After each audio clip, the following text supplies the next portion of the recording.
Welcome to Star Bios, the podcast where we delve into the fascinating lives of Hollywood's most beloved stars. I'm your host, Casey Gold, and today we're shining the spotlight on the incomparable Ella Fitzgerald, often referred to as the First Lady of Song. With a career spanning over 5 decades, Ella left an indelible mark on the music industry, and her story is one of talent, perseverance, and passion. From her humble beginnings in Virginia to her rise as a jazz legend, Ella's life was a testament to the power of hard work and determination. Born on April 25, 1917, in Newport News, Virginia, Ella Jane Fitzgerald was the daughter of William and Temperance Fitzgerald. Her early life was marked by hardship and instability, with her parents separating shortly after her birth.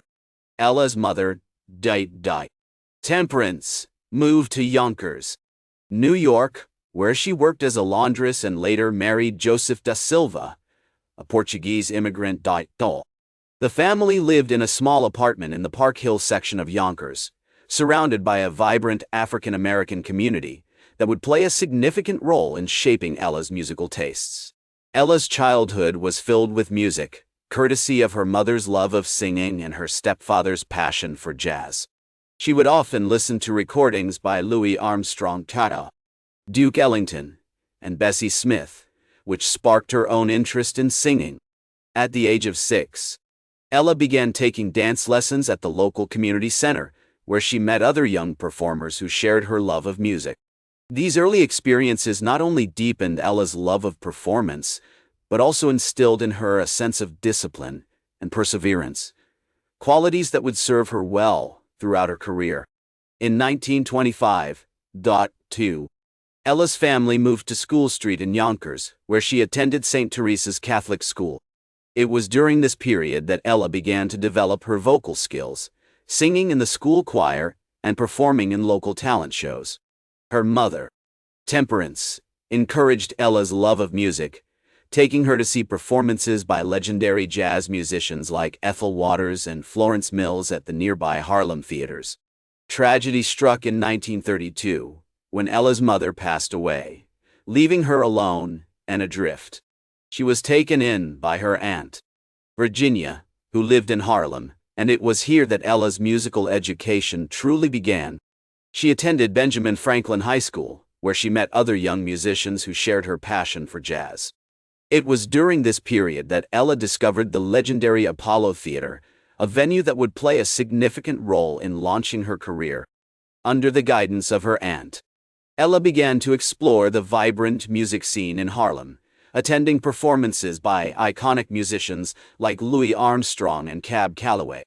She'd often sneak into the Apollo Theater, watching in awe as these legends took the stage, their energy and charisma captivating the audience. These experiences not only fueled Ella's ambition, but also gave her a glimpse into the world of professional music, a world she was determined to join. As we explore Ella's early life, it becomes clear that her experiences, though marked by hardship and loss, laid the foundation for her future success. Her love of music, nurtured by her family and community, gave her the strength and resilience to pursue her dreams, even in the face of adversity. The historical context of her early years, with its rich cultural heritage and vibrant musical scene, played a significant role in shaping her character and future path. It was 1934 when Ella first stepped onto the stage of the Apollo Theater, participating in one of the venue's famous amateur nights. She was just 17 years old and had been sneaking into the theater for months, watching in awe as legendary performers like Louis Armstrong and Cab Calloway took the stage. With her powerful voice and charismatic stage presence, Ella won over the audience, taking first prize and launching her career as a professional singer. Ella's early performances at the Apollo Theater caught the attention of Benny Carter, a renowned jazz musician who would become one of her earliest mentors. Carter saw great potential in the young singer and began to guide her, introducing her to other influential musicians and helping her develop her unique sound. It was during this period that Ella met Chick Webb, the legendary drummer and bandleader, who would play a significant role in shaping her career. In 1935, Ella joined the Chick Webb Orchestra, one of the most popular jazz bands of the time.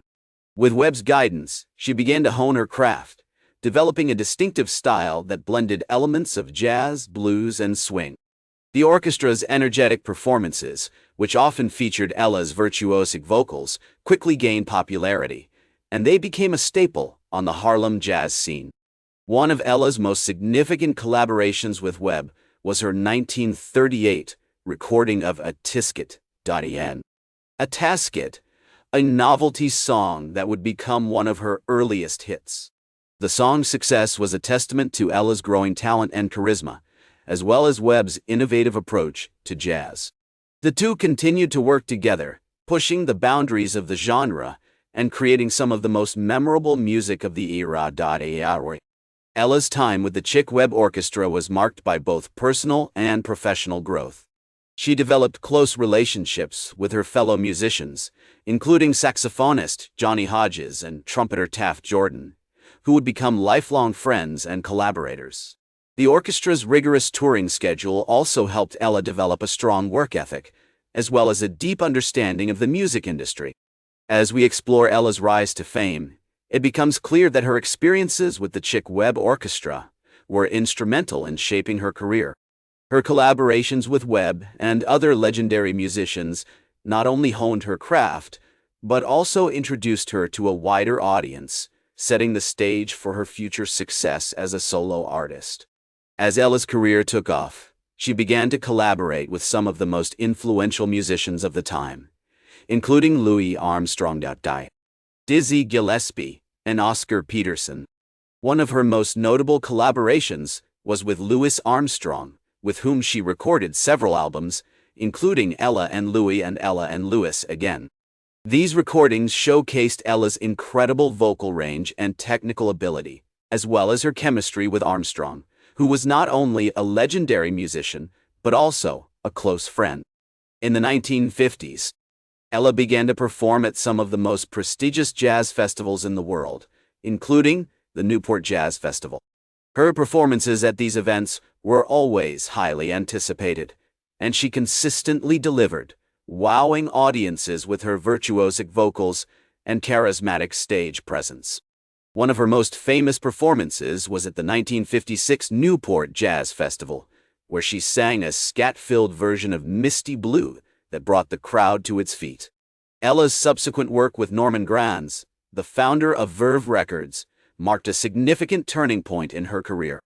Granz produced many of Ella's most iconic recordings, including her songbook series, which featured Ella singing the music of some of the greatest composers of the time, including George Gershwin, Cole Porter, and Irving Berlin.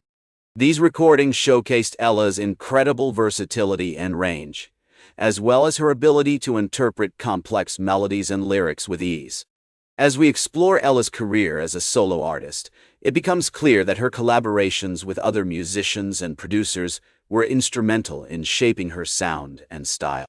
Her work with Louis Armstrong, Norman Granz, and others helped her develop a unique voice and approach to jazz, one that blended elements of swing, blues, and scat singing with a deep understanding of the genre's history and tradition.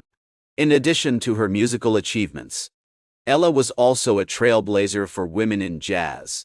She faced many challenges throughout her career, including racism and sexism, but she persevered, using her talent and determination to overcome obstacles and achieve success.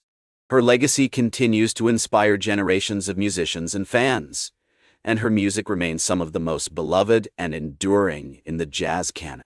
As Ella's career came full circle, she continued to perform and record, always pushing herself to new heights. She won numerous awards, including multiple Grammy Awards, and was recognized for her contributions to jazz with a National Medal of Arts. Despite facing health problems in her later years, Ella remained active, performing at benefits and tributes, and continuing to inspire audiences with her music. In the words of Ella herself, "The only thing better than singing is more singing." Her passion for music was evident throughout her life, and her legacy continues to be felt today. As we conclude our story of Ella Fitzgerald, it's clear that her impact on jazz will never be forgotten, and her music will continue to inspire and delight audiences for generations to come. That's all for today's Star Bios. Remember to like, share, and subscribe. And until next time, I'm Casey Gold reminding you to keep shooting for the stars.